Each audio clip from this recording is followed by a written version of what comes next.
제가 오늘은 불안이 사라질 수 있는가에 대한 이야기를 여러분들과 함께 나누려고 합니다. 제가 만나는 분들은요, 전 정신건강의학과 의사인데요. 불안하다, 우울하다란 말 참 많이 합니다. 특히 요새 코로나.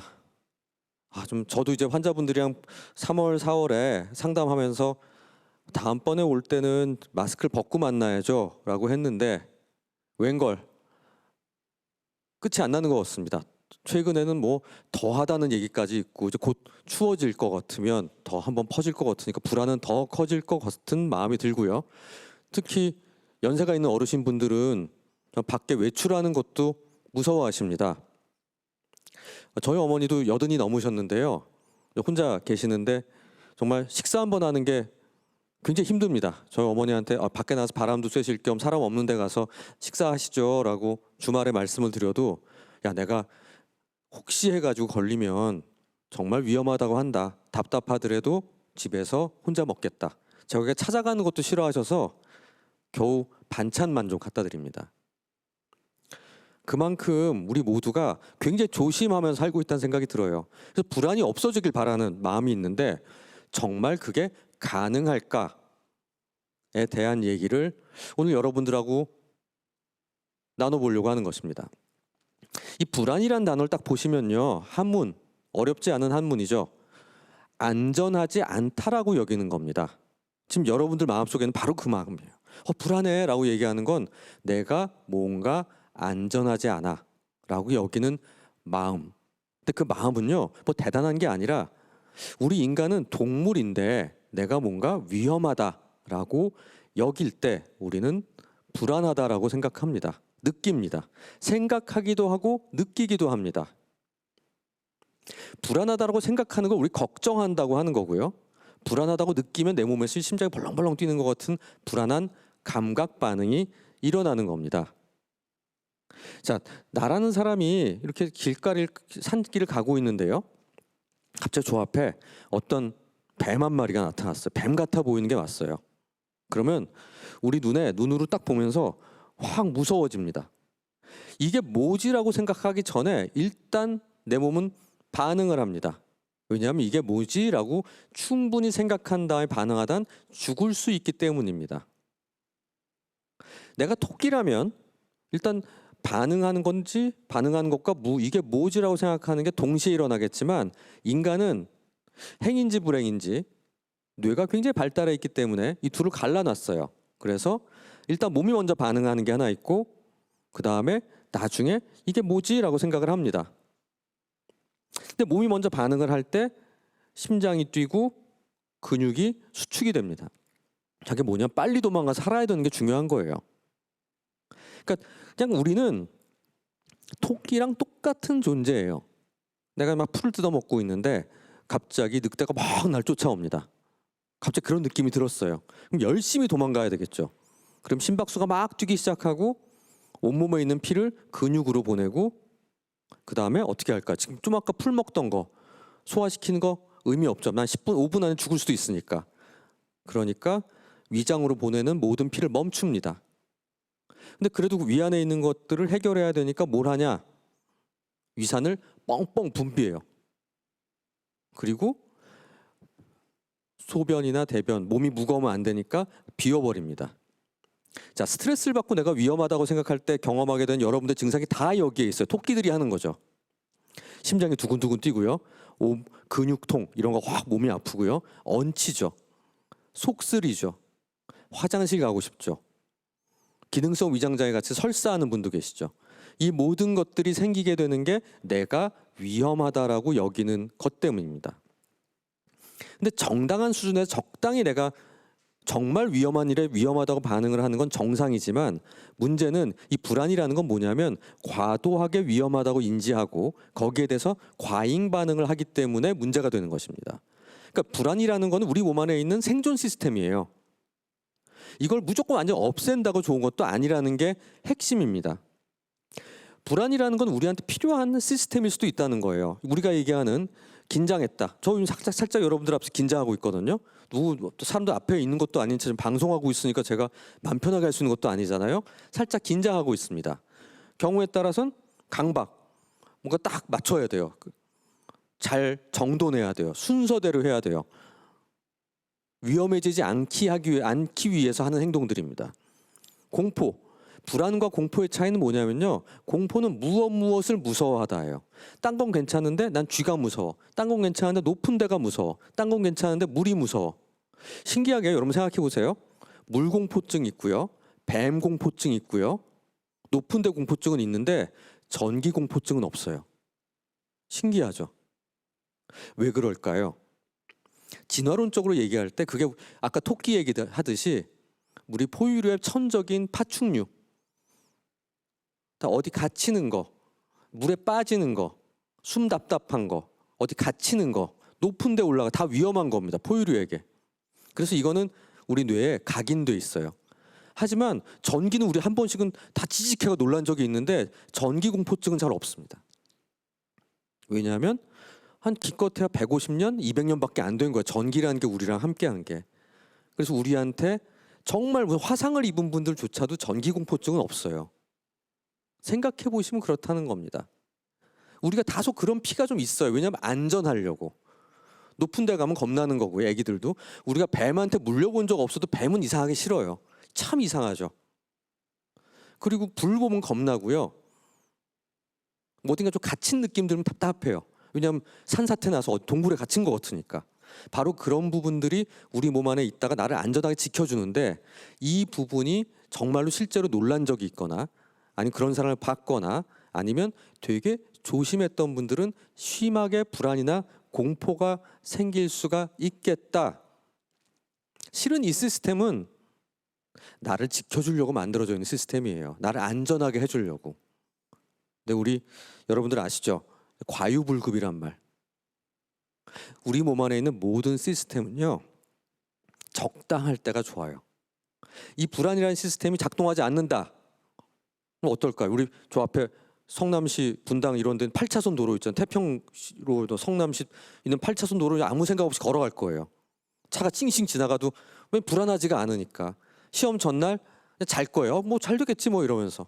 우리 모두 낙관적으로 생각하라라고 얘기를 하지만 낙관적인 게 무조건 좋은 것만은 아니에요.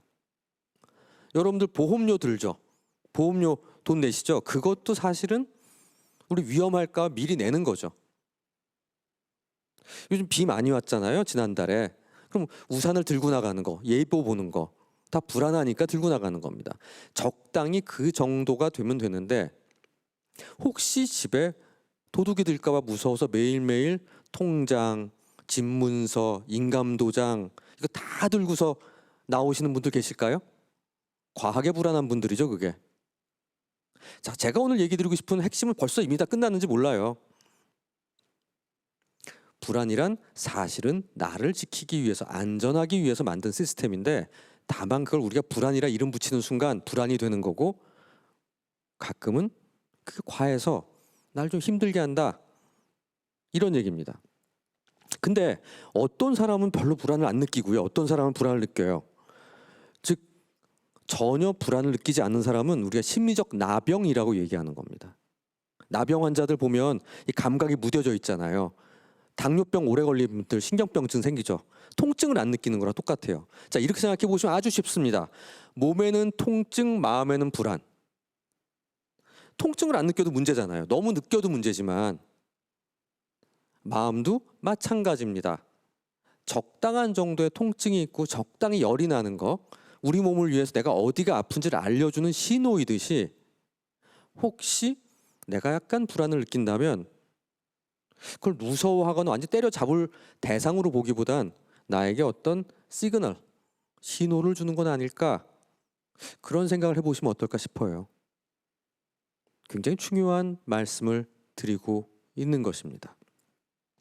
근데 문제는 어떤 사람에게 있어서 일어난 사건이 얼마나 크냐와 나에게 그게 어떤 의미가 있는가, 불안이라는 걸 경험할 때 해석이라는 게 중요하다는 겁니다. 그러니까 토끼한테는 바스락 소리와 정말로 호랑이나 늑대가 쫓아오는 것, 당연히 호랑이, 늑대 쫓아오는 게 더 큰 일입니다. 근데 인간에게는 인간의 뇌가 발달해 있기 때문에 이게 나에게 무엇인가라고 해석하는 게 사실은 더 중요하다라는 겁니다. 그래서 우리 교통사고가 났어요. 똑같이 한 차를 타고 가던 분들입니다. 이분들이 교통사고가 났는데 한 분은 다리가 막 부러져가지고 크게 다쳤습니다. 근데 한 분은 다 정말 운이 좋게 그냥 타박상만 입었어요. 놀라기만 하셨습니다.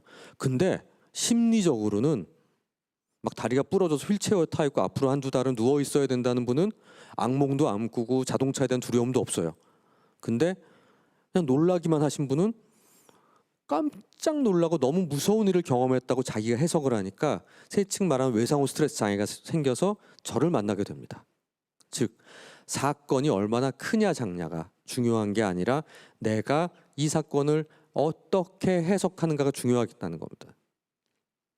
그래서 제가 여러분들하고 이야기하는 이 불안이라는 게 무엇이고 불안을 어떻게 이해해야 되고 불안을 어떻게 다룰까에 대한 얘기를 여러분들과 하는 이유는 그걸 잘 다룰 줄 알면 내 주관적 해석도 달라지겠죠. 달라진다면 내가 놀라던 것도 줄어들 거고 무서워하던 것도 좀 덜해질 거고 나에게 벌어진 일들이 아 이게 이렇게 흘러가겠구나 알면 훨씬 견딜만해지는 일이 된다. 저는 그렇게 말씀드리고 싶습니다. 근데 그 부분에서 와 너무 힘들어.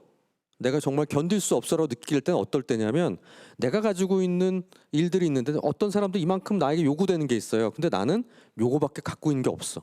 이때가 제일 힘들 때예요.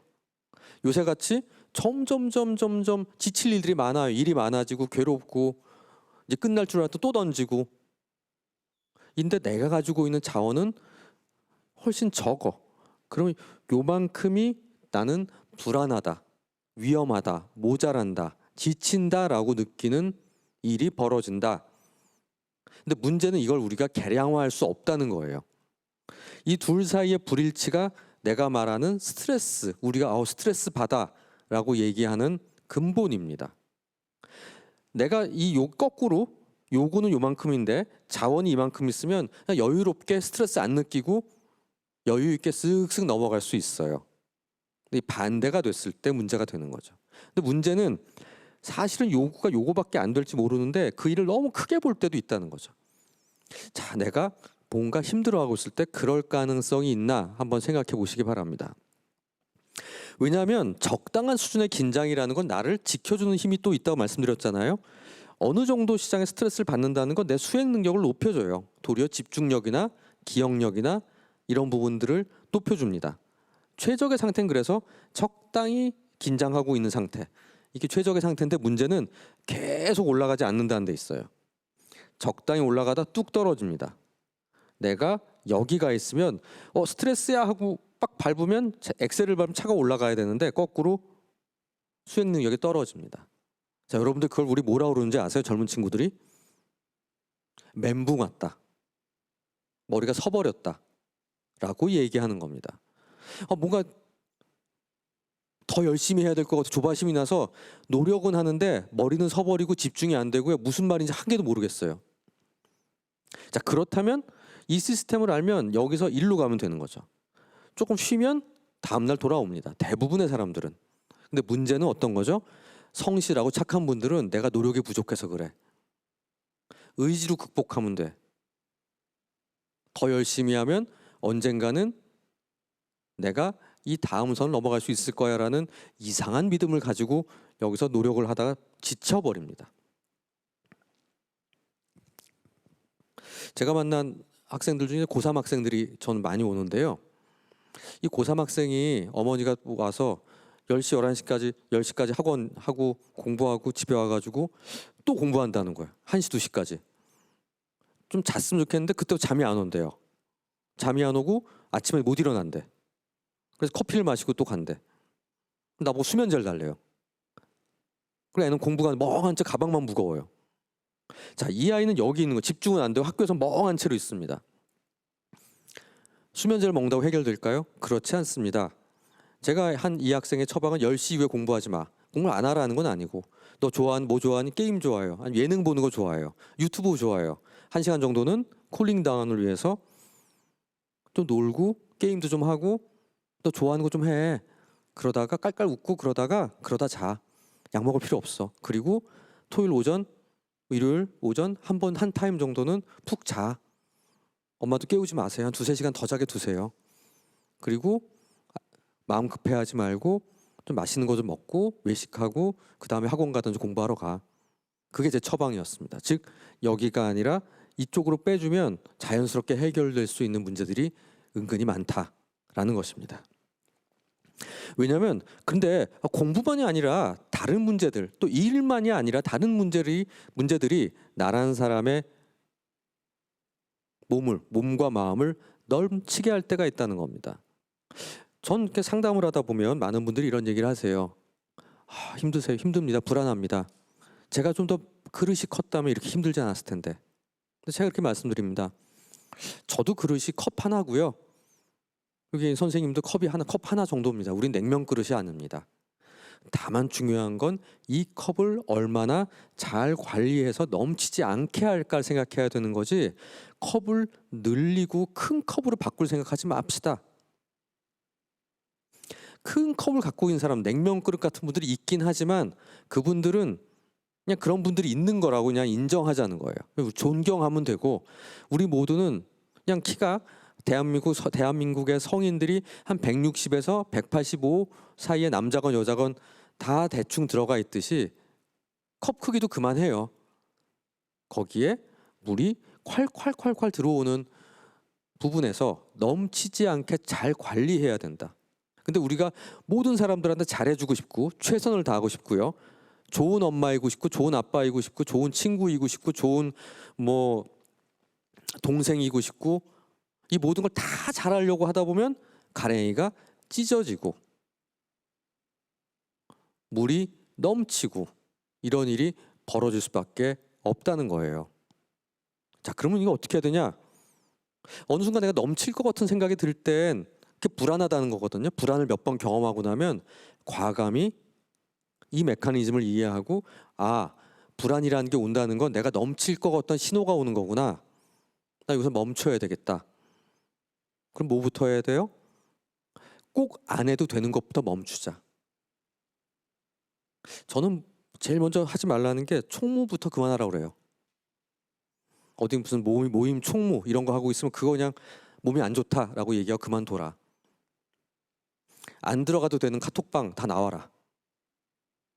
친구들 아이 엄마 모임 이런 데 가지 마라. 욕 좀 먹고 살아라. 조금 욕 먹어도 괜찮다. 조금 이기적이 되라. 나부터 살고 보자. 그래도 괜찮다. 한번 해봐라. 라고 말씀을 드립니다. 일단 당신이 예민해지지 않고 불안해 보이지 않아야 사람들도 당신한테 옵니다. 라고 말씀을 드립니다. 상상도 안 가실지 모르지만 의외로 가능한 일입니다. 또 불안하다고 하는 분들 중에 상당수는 사실은 정상 범위인데 내가 비정상이라고 느끼고 오신 분들 굉장히 많이 봐요.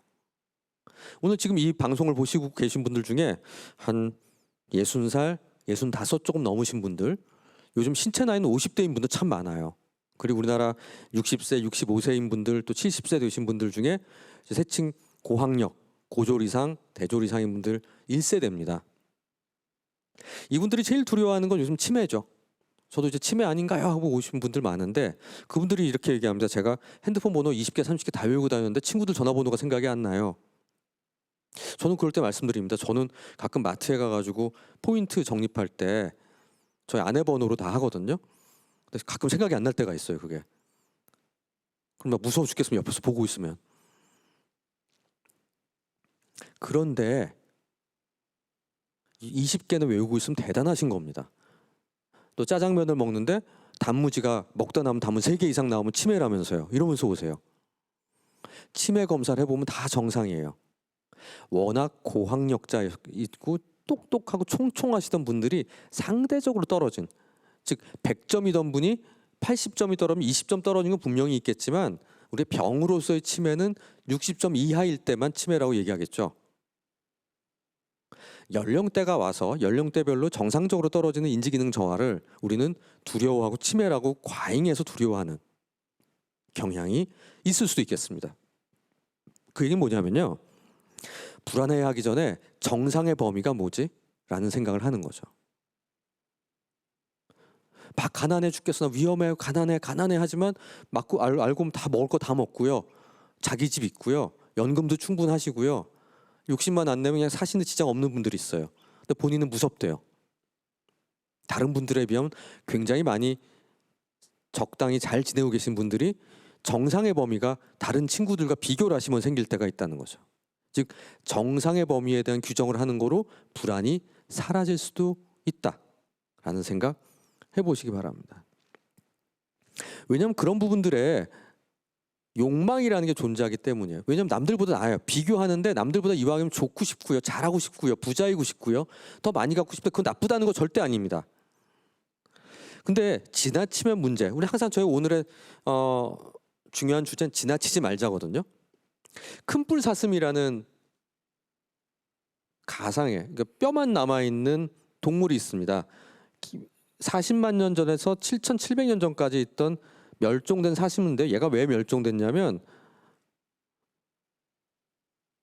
순놈이 뿔이 길면 크면 클수록 짝짓기에 성공했어요. 그러니까 미친 듯이 뿔이 큰 쪽으로, 그 자기의 욕망에 따라서 뿔을 키우는 쪽으로 진화했어요. 그러니까 나중에 보니까 뿔 무게만 40kg짜리가 생긴 거야. 그러니까 머리가 무거워서 들 수가 없었던 거죠. 하고 다니다가 포식자의 먹이가 돼서 멸종당하고 말았습니다. 욕망이라는 게 우리가 하고 싶은 부분들을 더 나아가게 하는 동기부여가 되는 건 좋지만, 아까 뭘 다 외워야 된다고 생각하듯이 지나치게 내가 똑똑해야 돼, 내가 부자여야 돼, 남에게 도움을 청하지 않고 내가 모든 걸 다 해야 돼요 같은 몇 가지 별로 이렇게 원하고 싶지 않은 욕망들을 너무 추구하면 혹시 내가 큰 뿔 사슴 같이 되는 건 아닐까 생각해 볼 필요가 있다는 겁니다. 즉 요구와 욕망을 구분할 필요가 있다는 거죠. 요구라는 건 우리가 사는 기본적인 베이직입니다. 예를 들면 우리에게 빵을 달라. 좀 먹을 건 있어야 되니까. 하지만 우리 마음 안에는 욕망도 있어요. 가능한 맛있는 빵, 좋은 빵, 몸에 좋은 빵, 아니 고기가 들어간 빵, 먹고 싶은 마음이 있는 건 당연합니다. 또 더 나아가서 어떻게 사람이 빵만 먹고 살아? 가끔 고기도 먹고 햄도 먹고 그래야지. 근데 고기와 햄을 못 먹는다고 해서 내가 굶어 죽는 건 아니에요. 근데 그것만을 추구하다 보면 내가 고기나 햄을 못 가지면 실패한 인생이라고 여길 가능성이 있어요. 그럼 엄청 불안해져요, 사람이. 그래서 둘을 구별하길 바라는 겁니다. 일단 나는 빵은 있어. 플러스 알파로 고기나 햄도 얻었으면 좋겠어. 그럼 마음이 편해요. 없으면 없는 대로 밥은 먹어 라고 생각하면 훨씬 편해집니다. 그 우리 올림픽 때 역도 선수들이 그럴 때 기억나시는지 모르겠어요. 우리나라 역도 선수들이, 나 외국 역도 선수가 금메달은 땄어요. 금메달은 땄습니다. 뭐 300kg를 들었습니다. 근데 일단 금메달은 확정이 된 상태에서 세계 신기록이 310kg예요. 예를 들면. 그래서 도전해 보는 거예요. 마음 편하게. 되면 세계 신기록까지 얻는 거고, 안 돼도 금메달은 따. 뭐 금메달이니까 이미 너무 대단한 거 아니에요 하니까 조금 얘가 좋지 않을 수 있겠지만, 어떻게 보면 플러스 알파라는 개념으로 생각해 보시면 좋아요. 욕망의 개념은 더 좋은 집, 더 좋은 차, 더 맛있는 음식, 더 괜찮은 대학에 애가 가는 거, 더 좋은 직장에 가는 건 욕망의 세계고요.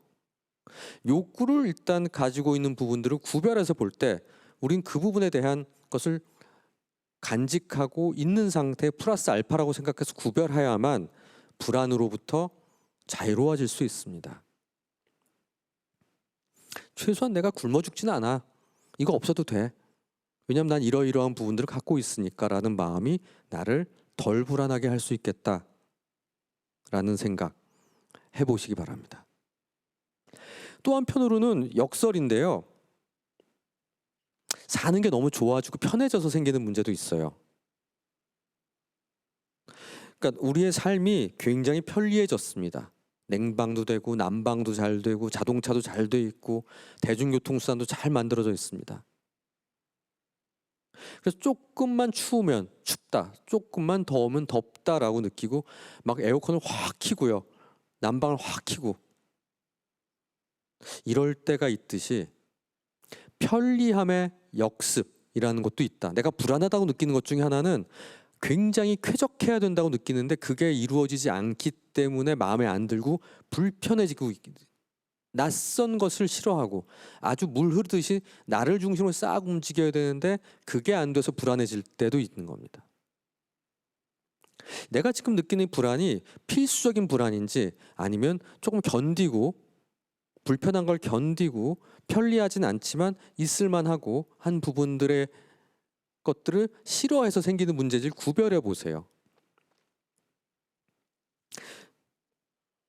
그런 면에서 이제 에피쿠로스 학파인 사람들, 그리스 철학에서 나온 부분들이 일부러 좀 고행을 해라 이런 얘기가 이미 그리스 시대부터 나온 얘기거든요. 그러니까 우리가 그때부터도 너무 안락한 것만 찾지 말라고 하는 얘기가 편리함의 역설에 의해서 증상의 역치, 즉 내가 불안해, 싫어, 이건 아니잖아라고 느끼는 것이 너무 낮아지는 면이 생긴다는 겁니다. 그래서 도시에 사는 게 익숙하신 분들은 귀농을 하시거나 좀 지방에 내려가시면 처음에 좀 힘들어 하시는 면이 있죠. 그리고 우리나라 분들이 요새는 이제 외국 가기 어렵지만은 한국의 서비스, 공공 서비스 엄청 좋지 않습니까? 서비스업들이 외국 가가지고 여긴 왜 이래? 이런 말들 많이 하시죠. 불편해지니까. 그게 조금 넘어가면 불안해지는 일들이 벌어지는 면들이 있을 수 있기 때문에 지금 내가 느끼는 이 불안이 사실은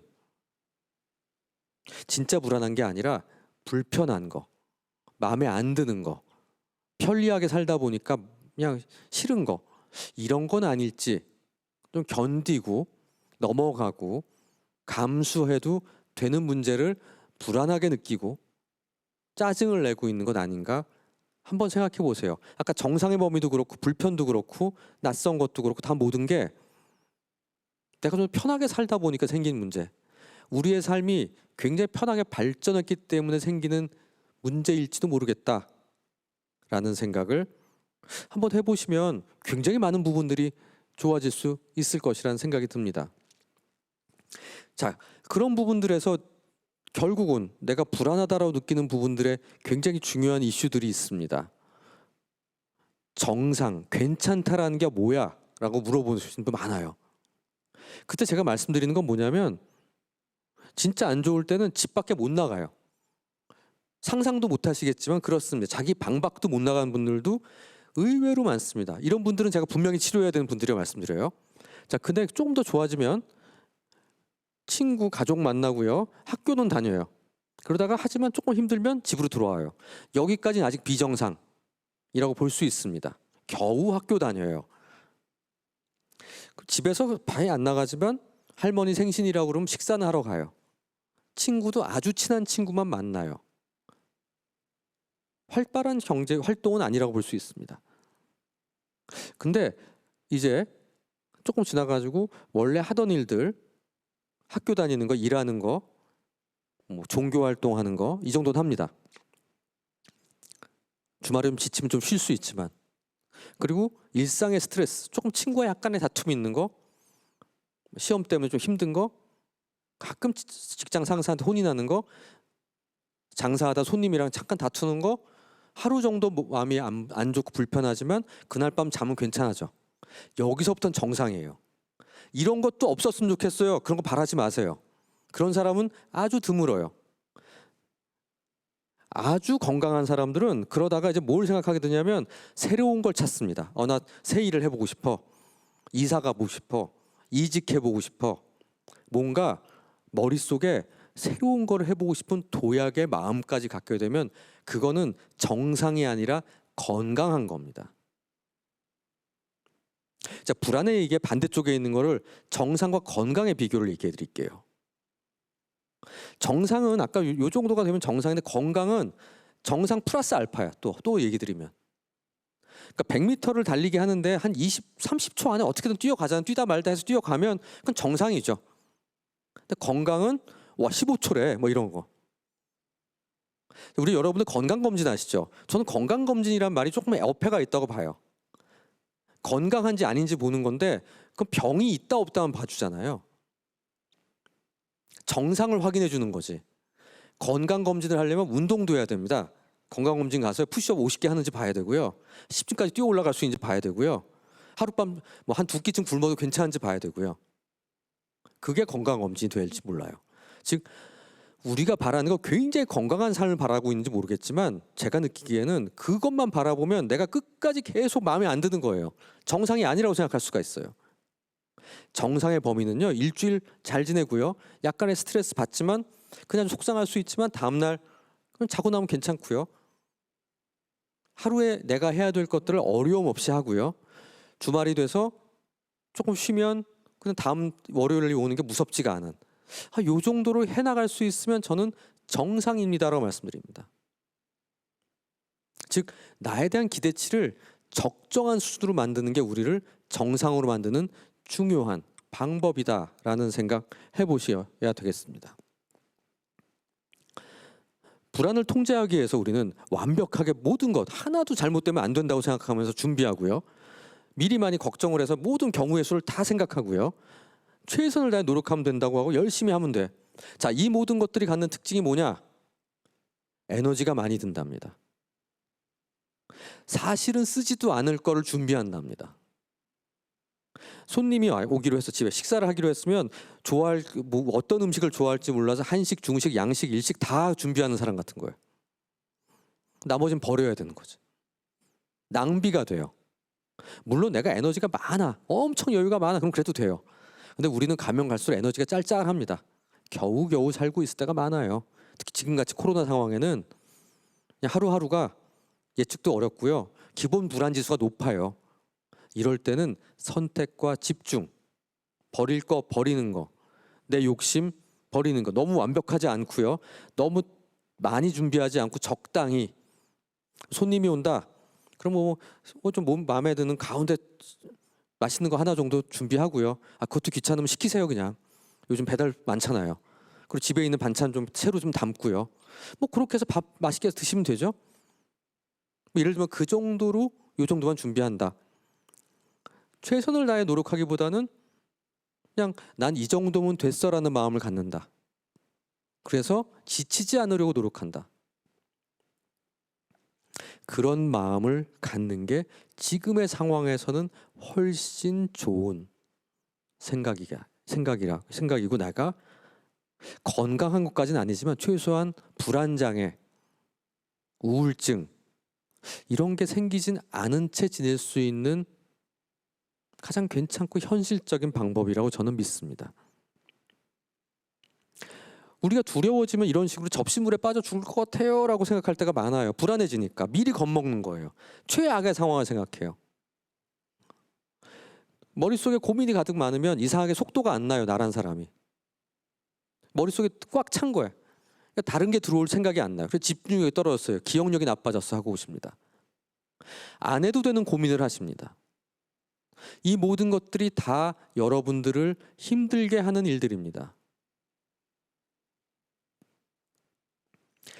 그런 부분에서 전 지금부터 어떻게 여러분들의 마음가짐을 가져야 되고 마음의 생각들을 해야 될까에 대한 얘기들을 실천적인 부분들을 말씀드리려고 합니다. 가능하면요. 제일 좋은 건 최선의 선택을 하는 거죠. 그건 나쁜 거 아니에요. 하지만 문제는 우리가 실행을 하기 전에는 이게 최선인지 아닌지 아무도 모른다는 겁니다. 그래서 고민만 너무 많이 해요. 실천을 시작하지 못해요. 타이밍을 놓쳐요. 그래서 허둥지둥하게 됩니다. 그래서 그것보다는 최악이 아닌 걸 제끼는 거 한결 쉽습니다. 최선을 찾다 보면 진짜 나쁜 게 뭔지를 까먹게 될 때가 있어요. 이건 아니구나 라는 걸 먼저 빼요. 그것만 빼면 차선 아니면 차악이 남아요. 그럼 당연히 차선이지 이게 아니라 좀 느낌 좋은 거. 그게 고르는 겁니다. 그래야 오래 갈 수 있어요. 그걸 가지고. 그러면 나중에 어느 선 한 3분의 2 반 이상 지나간 다음에 돌이켜보면 이게 그때 생각할 땐 최선이었구나 라고 인정할 확률이 매우 올라갑니다. 왜냐하면 일단 최악은 아니기 때문에 중간에 멈출 일은 없고요. 적당히 하다 보면 그냥 나에게 눈에 보이는 것들이 있어요. 약간 모자라고요. 약간의 결함은 있고요. 조금 아쉬운 점은 있지만 이건 절대 아니잖아, 이런 건 아니에요. 근데 최선만을 바라면서 절대 실수가 아니고 완벽한 모든 경우에서 통제했습니다. 그래서 막 갔어요. 근데 단 한 개라도 내가 생각한 게 아닌 게 드러나면, 아니면 내가 통제하려고 했던 변수 말고 다른 게 생긴다면 실망만 생깁니다. 상당히 괜찮게 된 것도 최선이 아니란 생각을 하게 될 확률이 올라가요. 자, 작년 한 5월달, 6월달에 뭐 이런 생각을, 나는 여행도 좋아하고 외국 사람 만나는 것도 좋아하고 새로운 사람 만나는 것도 좋아하니까 해외 관광객들을 모아서 에어비앤비를 해볼까? 숙박업을 해볼까? 이런 생각을 한 분이 있다고 칩시다. 그래가지고 내가 투자를 해가지고 그런 집을 하나 꾸몄어요. 모든 변수를 통제해봤는데 이게 제일 좋아. 자, 올해 지금 어떻습니까? 내가 그때는 상상할 수 없는 일들이었죠. 지금 내가 최선이라고 생각할 수 있는 것들을 그려봤자 내가 통제할 수 없는 일들이 벌어질 수밖에 없는 게 지금의 현실입니다. 그것보단 현재로서는 너무 감당이 안 되는 거, 현재로서는 도저히 이건 아닌 것, 현재로서는 도저히 난 이걸 용납할 수 없는 어떤 선을 넘는 것, 이런 게 아닌 것을 일단 아니어야 되는 걸 제끼는 거. 그러면 한결 마음이 편해지고 그 다음부터는 좀 열린 마음으로 고를 수가 있습니다. 그러면 선택에 드는 시간이 훨씬 줄어들게 되니까 고민이 금방금방 해결돼요. 여러분들도 한번 해보시기 바랍니다. 그래서 저는 1분 정도의 시간만, 고민을 할 때, 고민이 너무 많아, 하루 종일 고민하다 왔어요, 이렇게 얘기 드릴 때 고민하는 시간 1분, 하루 중에 고민하는 시간 정해라 라고 말씀드립니다. 왜냐하면 1분도 되게 긴 시간이에요. 그 1분 동안 생각한 답이 안 나오잖아요. 그럼 1시간을 하건 2시간을 하건 답은 안 나와요. 왜냐하면 그건 오늘은 답이 안 나오는 일인 거예요. 다만 한 1분 정도 오늘 고민을 했어. 고민 시간을 정해놓고 뭐 예를 들면 이사를 가야 되는데 한번 알아본 거죠. 쭉 오늘 됐다, 요 정도인데 뭐 특별히 새로 나온 건 없네, 넘어가, 알았어, 머릿속에. 하지만 하루 종일 그걸 안고 다니는 게 아니라 난 오늘 1분 정도 거기에 대해서 고민을 했어. 그러니까 근데 아직 답은 없어. 오늘치는 한 거야, 끝. 이런 식으로 몇 개를 정해놓고 지금 내 마음 안에 큰 일이라고 생각하는 일들이 있거든요. 그 일들을 오늘 아침에 출근해서 아니면 급한 일이 끝난 다음에 내가 써놓은 내 걱정거리들 한번 보세요. 한 번씩 1분 정도씩 보고, 어떤 건 1분 이내에 끝낼 수도 있습니다. 처리하고 오늘 처리할 건 아닌데 요런 게 있지 정도로 끝내세요. 그러면 나는 오늘 그 1분 동안 정신 생각을 했기 때문에 오늘 해야 될 일에 집중할 수가 있습니다. 근데 그게 안 되면 어떤 게 불안해요.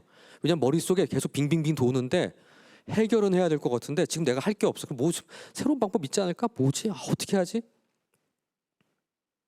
이러다 보면 오늘 해야 할 일들이 못 들어와요. 왜냐? 이사하는 일, 굉장히 오래된 친구랑 좀 갈등이 있는 거, 회사를 옮겨야 되나 이런 생각이 드는 큰 덩어리, 이게 진짜 중요한 일이기 때문에 오늘 오후에 회의를 잡는 거, 아니면 잠깐 만나서 미팅하는 거, 이런 현실적이고 당장 해야 되지만 큰일 같아 보이지 않는 게 들어올 자리가 없어요. 그럼 그걸 허둥지둥하게 되고 만족도가 떨어지게 돼요. 이게 문제인 것입니다. 그렇기 때문에 너무 많은 고민을 하기보단 1분, 다음에 오전 중에 시간을 정해놓고 오늘의 고민 시간 딱 정해놓고 끝내자. 그럼 불안이 많이 없어. 불안할 거리를 없애는 겁니다. 이렇게 해서. 그리고 마음에 여유 공간을 만드는 방법입니다. 자, 그 다음에 또 하나 불안한 게 뭐냐면, 아는 분이 도움을 청할 때예요. 야, 자, 정말 우리 요즘 너무 힘든데 나 100만 원만 꿔줄래? 대신 좀 뭐 좀 해줄 수 있니?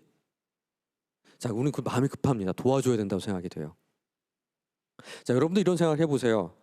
수영을 아무리 굉장히 잘하는 사람이라 하더라도 물가에 누가 빠져 있으면 선뜻 뛰어들기가 어렵습니다. 왜냐하면 가이드 훈련을 받은 사람이 아니면 위험할 수가 있어요. 막 너무 굉장히 물에 빠진 사람 허우적거리니까. 근데 우리는 왠지 내가 뛰어들어야만 될 것 같아요. 우리 뉴스 보면 항상 나오는 게 여름에 물놀이 하다가 물에 빠진 아이를 구하다가 급류에 휘말려서 돌아가신 분들 사건을 꼭 한두 건씩 봅니다. 자, 이게 도움을 누가 청할 때 우리가 갖는 모든 사람들의 본성입니다. 우린 되게 착한 사람들이에요. 누군가를 돕는 걸 굉장히 좋아합니다. 그러길 기꺼이 합니다. 왜냐하면 남을 도우면 내가 좋은 사람이 되는 거거든요. 우린 착한 사람이고 싶습니다. 그래서 마땅히 도와야 될 일에 돕질 못하면 죄책감을 느낍니다. 근데 저는 이런 생각을 해요. 당연히 그런 거지만 중요한 건 내가 도울 수 있는 한도만큼만 돕자. 나는 이미 알고 있다, 그걸. 그래서 제가 이 구명대를 보여드리는 겁니다. 튜브를. 만약 물에 빠진 사람이 살려주세요 하면 저는 수영 잘 못하거든요. 그런데도 난 뛰어들어야 될 것 같아. 제가 어떻게 하지? 내가 할 수 있을 것 같아. 보다는 이걸 던져주는 거예요. 그 다음에 빨리 119에 전화해서 오세요 해달라고. 그게 아니면 소리를 질러 사람들을 부르는 거고. 내가 할 수 있는 게 뭔지를 먼저 봐야지 저 사람이 요청하고 시급하고 위험하다를 먼저 보면 불안해집니다. 그럴 때일수록 평정심을 가지고 내가 할 수 있는 최선, 그걸 생각하는 게 먼저다. 그게 나도 안전하고 상대방한테도 할 수 있는 최선, 현실적인 가능성들을 주는 것이다 라는 생각을 해보시면 어떨까 싶어요. 결국 어떤 일을 하지 못한다, 결국 나쁜 결과가 나온다 하더라도 최소한 난 내가 할 수 있는 한에 최선을 다했다는 마음을 가져야지, 나를 다 바쳐 저 사람 못 구했어 라는 생각은 나도 위험해지고 저 사람도 여전히 위험해지는, 이 상황 자체가 여전히 안 좋을 수밖에 없는 그런 일일 때가 더 많다는 거. 사실은 이미 우리들은 그걸 경험으로 알고 있음에도 불구하고 그러지 못하고 죄책감을 느낍니다. 저는 모든 걸 다 바쳐서 희생해야지 보다는 이게 더 좋아요. 그런 마음을 가지면 덜 불안하고 덜 죄책감을 느낍니다. 그게 우리가 살아가는 방법이라고 생각이 들어요. 상대방도 내가 이 정도의 행동을 하고 선의를 보인다면 아쉬워하거나 실망하지 않습니다. 자, 지금 같은 상황에 여러분 이런 얘기들 많이 하세요. 코로나가 언제 끝날까요? 불안해요. 계속 뭔가 사건이 하나씩 빵빵 터져요. 어떻게 하죠? 근데 우리 인간은요, 예측하고요, 예보해서요, 걱정하는 게 그런 거죠. 미리 준비해서 1년 단위, 2년 단위로 성실하게 준비해 적금 붓듯이 청약을 넣듯이 하면 더 나은 미래가 올 것이라고 믿습니다. 당연합니다. 하지만 전 지금 같은 이렇게 불확실한 시대에서는요, 너무 멀리 안 봤으면 좋겠어요. 그럼 실망할 일이 너무 많아요. 알고 가보면 그 길이 아닐 때도 많아요. 그것보단 이 사람같이 그냥 오늘 하루, 조금 길게 보면 일주일을 잘 보내면 괜찮은 거예요. 그 일주일들이 쌓여서 나를 단단하게 만들어줍니다. 너무 먼 미래를 바라보면서 그 먼 미래를 내가 계획한 대로 되지 않으면 속상해 보다는 지금같이 내가 통제할 수 없는 변수들이 많을 때는요, 그냥 오늘 하루를 잘 보내는 겁니다. 굉장히 큰일이 벌어지는, 막 내가 기대했던 대로 막 10만 원씩 10년을 모았더니 이만큼이 됐어, 이것보다는 그냥 오늘 하루의 작은 즐거움, 모든 걸 참으며 지내기보단 작지만 세칭만한 소확행이라고 얘기하는 거 있죠. 바로 그런 부분들이 우리를 지켜주는 힘이 될 거라는 생각을 전 해요. 신기하게요, 많은 뉴스에서 로또에 당첨되신 분이 3년 후에 계속 행복한가 뭐 이런 연구 많이 나오죠. 별로 행복하지 않다고 막 맨날 나오는 게, 사실은 저는 처음엔 이거 로또 당첨되지 않은 사람을 위로하려고 만든 뉴스인가 싶었어요.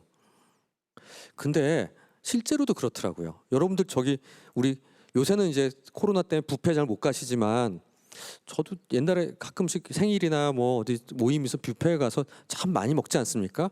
그럼 먹으면서 느낍니다. 나 이렇게 한식도 먹고 중식도 먹고 양식도 먹고 다 먹으니까 한 3일 정도는 안 먹었으면 좋겠다. 뭘 먹고 싶은 게 한 개도 안 생겼으면 좋겠다. 또 웬걸 다음날 점심 되면 또 배고파요. 참 신기하더라고요. 근데 더 안 좋은 거는 전날 웬만한 거 다 먹어봐서 먹고 싶은 게 없어요. 그냥 라면밖에 먹고 싶더라. 보통 라면 먹으면 저는. 자, 그게 뭐냐면요. 행복, 포만감에서 오는 거예요. 근데 그거는 금방 없어져요. 그래서 행복이라는 건 작은 것들이 자주 있는 게 좋아요. 뭐 아침에 출근을 했는데 출근하는 길 전철을 타셨는데 버스를 탔는데 자리가 비어 있네. 뭐 이런 즐거움. 이게 뭐 별거예요. 하는데 그게 별건 거예요. 뭐 예를 들면 직원 식당에 가서 아니면 평소 좋아하는 식당에 가서 그냥 반찬 나왔는데 내가 좋아하는 반찬이 나왔어요. 뭐 작지만 즐거운 거죠. 아이가 집에 왔는데 엄마 선생님한테 상 받았어요. 작지만 뭐 작은 상을 하나 받아왔습니다. 이런 것들이 쌓이고 쌓여 나가는 겁니다. 엄청난 큰 일이 벌어지는 게 아니라 오늘 안에 있는 작은 즐거움들을 찾는 게 내가 갖는 존재론적 불안, 상황적 불안, 미래에 대한 두려움, 이런 분들과 맞서 싸울 수 있는 힘이 돼줘요. 나를 지치지 않게 해주는 에너지가 됩니다. 커다란 거 하나를 탁 원자 잠수함 같이 한 번 충전하면 1년 내내 바다를 다닐 수 있어요. 이런 게 아니라 우리는 그때 그날 하루 세끼 밥 먹어야 되듯이 하루 세끼를 꼬박꼬박 챙겨 먹는 그런 게 어떻게 보면 우리를 지켜주는 힘이 된다는 생각이 들어요. 그런 면에서 오늘이 중요한 겁니다. 선생님, 저는 굉장히 우울해요 라는 분들이 과거에도 이랬어요. 저는 어릴 때 오늘이 너무 우울한데요. 왜 그래요? 그러면 저는 어릴 때부터 엄마 아빠 이혼하셨고요. 혼자 살았고요. 동생들 내가 다 돌봤고요. 할머니 맨날 저 구박했어요. 그래서 전 지금 우울한 것 같아요. 자, 이 얘기는 뭐냐면요. 지금의 우울이 나의 과거들을 줄을 세우는 거예요. 그럼 뭐죠? 그렇게 되면 당연히 너무나 합리적으로 내일도 우울해요. 왜냐면 내 과거가 계속 우울할 수밖에 없는 일들밖에 안 벌어졌으니까 내일도 우울해진 게 너무 당연해요. 자, 그러면 아니에요. 아무리 싸워도 오늘의 색깔이 난 뻘겋고 어둡기 때문에 우울하다고 느끼는 세상에서 바뀌기가 어려워. 자, 이걸 바꾸는 건 과거를 다 재구성하는 게 아니라요. 오늘을 바꾸는 거예요. 아까 말했듯이 오늘 출근을 참 편하게 잘했네. 여러분들 오늘 저 방송 보시면서 별 생각 없이 TV 채널 돌렸는데 재밌게 1시간 재밌게 봤어. 오늘 재밌었다 이거. 성남시 정신보건센터 뭐 하는 데야? 재밌네. 라는 작은 즐거움이 있었습니다. 그러면 비슷한 즐거움이 뭐가 있었지 찾게 돼요. 맞아. 요 채널에서 지난주에는 그러고 요것도 재밌었는데 다음번 돌려봐야 되겠다. 보니까 한 달 전에는 어떤 굉장히 재밌는 일이 있었지? 나는 참 운이 좋은 것 같아. 살짝 작은 운들이 있네. 라는 작은 즐거움들이 거꾸로 아까 우울할 땐 나빴던 기억들이 줄을 서는데 오늘이 재밌다고 느끼면 어제 그저께 한 달 전에 괜찮았던 일들이 떠오르게 돼 있어 우리 마음 안에. 자, 그러면 어떻게 될까요? 당연히 내일도 괜찮겠지라는 자연스러운 기대를 하게 됩니다. 우울해하는 사람한테 괜찮겠지 생각하게 해봤자 안 돼요. 그게 당연한 겁니다. 자, 걱정이 많은 분들한테 말씀드리고 그래서 낙관적 기대를 해서 잘 되겠지라고 얘기하면 우리가 뭐라고 그러죠? 김치국부터 마시지 마 라고 얘기합니다. 그래서 우리는 항상 안 될 거예요 이렇게 생각합니다. 근데 이렇게 4가지 경우가 있어요. 모든 일은 잘 될 거야 하는데 잘 되는 거, 잘 될 거야 했더니 잘 안 돼, 안 될 거야 했더니 안 돼, 안 될 거야 했더니 잘 돼. 4가지 경우의 수가 있는데 안 될 거야 라고 생각하는 분들은 무슨 일이 있건 안 돼. 기분이 안 좋아요. 잘 돼도 기분이 안 좋아. 계속. 근데 낙관적으로 생각하는 분들은 잘 안 되더라도 최소한 이 기간 동안은 기분이 좋아요. 일단은 불안을 없애는 길은요. 다소 낙관적인 생각을 하는 게 이득이다. 잘 되건 안 되든 간에. 그러니까 남한테는 겸손하게 얘기해도 돼요. 잘 못 봤어요. 시험 잘 못 봤어요. 시험 본 다음에. 하지만 내 마음 안에는 괜찮을 거야 라고 생각하는 게 훨씬 합리적인 생각이라는 거. 오늘을 괜찮게 하고 가능하면 그런 걸 통해서 내일이 괜찮고 앞으로도 나을 거라는 낙관적인 기대를 하는 게 나한텐 훨씬 이득이다. 내 불안을 훨씬 줄일 수 있는 길이다 라는 생각 여러분들한테 말씀드리는 겁니다. 그런 면에서 좀 코로나랑 관련된 부분에 말씀을 드릴게요. 먼저 지치지 않으셔야 돼요. 이거 언제 끝날지 몰라요. 한 달 바짝하면 되겠지가 아니라 그냥 항상 조심하면서 남을 해치지 않는 선에서 내 일을 하면서, 그다음에 재택근무하시거나 밖에 못 가고 애들 학교 안 가고 그러니까 집안에서만 지내고 그러다 보면 낮밤이 바뀌고 먹는 것도 제대로 안 먹고 그럴 수 있는데, 밤엔 자고요, 낮엔 깨 있고요, 하루 최소한 2끼는 드시고요, 그다음에 하루에 한 번 정도는 마스크 잘 쓰시고 사람 없을 때 밖에 나가서 좀 바람도 쐬시고 걷는 거 꼭 하시고요. 해가 날 땐 특히 좀 가능하면 오전에 좀 돌아다니시란 말씀합니다. 그러면서 비록 직접 만날 수는 없지만 SNS를 하시건 아니 전화를 하시건 다양한 방법으로 고립되지 않고 관계를 유지했으면 좋겠습니다. 정보와 뉴스 막 불안하니까 자꾸 그거 봐요. 매일매일 1시간마다 새로운 뉴스 있나 봐요. 그러다 보면 계속 불안해져요. 뉴스는 그냥 하루 아침에 한 번, 잘 때 한 번 이렇게 보세요. 보고 싶을 때 참으세요. 한 번씩만 참으세요. 그래도 돼. 크게 안 변해요. 세상은 정말 큰일 안 벌어져요. 불확실함이라는 거 없어지길 바라기보단 이제 좀 안고 가야 되는 것 같아요. 그러니까 너무 멀리 바라보기보단 일상생활 속에 움직이고요. 아까 작지만 즐거운 일 찾자고 말씀드렸죠. 근데 이렇게 열심히 해봤는데도 안 돼. 계속 불안해. 밥도 잘 못 먹겠어. 잠도 안 와. 차라리 죽는 게 낫겠다는 생각이 들어요. 너무 절망적인 생각이 일주일, 2주일 이상 지속돼서 막 너무 괴롭고 일상적인 뭐 청소하고 설거지하고 친구 만나는 걸 안 한 지 2주가 넘어. 자, 그럴 땐 여기 가야 돼요. 성남시 정신건강복지센터, 성남시 자살예방센터를 찾아가세요. 031-754-3220. 여기 전화하시면 그냥 하루 이틀 힘든 게 아니라 상당히 힘들 때는 도움을 주시는 곳입니다. 정말 건강한 분은요, 모든 걸 혼자 다 하려는 사람이 아니라 힘들 때 도움을 청할 줄 아는 사람이에요. 그런 사람이 건강을 유지할 수 있다고 저는 생각해요. 여러분들도 힘든 상황이 온다 하더라도요, 혼자서 내가 어떻게든 해봐야지라는 생각보다는 힘들 땐 도움을 요청할 줄 아는 게 부끄러운 거 아니고 언제든지 도움을 주기를 바라는 사람들이 있다는 걸 믿고요. 관계 안에서 나를 건강하게 지켜나갈 수 있겠다라는 생각을 하시면 여러분들이 불안이 완전히 없어질 수는 없지만 불안을 잘 견디면서 오늘 하루하루를 버텨나가고요. 그러다 보면 어느새 내가 좀 더 건강해져 있는 나를 발견할 수 있을 것이라고 믿으면서 제 말씀을 여기서 마치도록 하겠습니다. 감사합니다.